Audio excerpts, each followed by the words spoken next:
बघा, महाराष्ट्र पोलीस भरती अहिल्यानगर 2023 साली विचारलेला प्रश्न सोपा आहे टक्केवारीवरचा. एका शाळेमध्ये एकूण किती विद्यार्थी आहेत? तर 240 विद्यार्थी आहेत.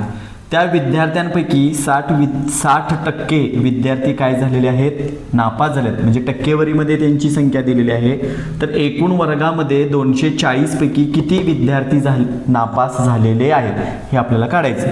विद्यार्थी टोटल किती होते आपल्याकडं? 240. त्यातले नापासची टक्केवारी दिली आपल्याला. नापास टक्के विद्यार्थी किती आहेत? 60%.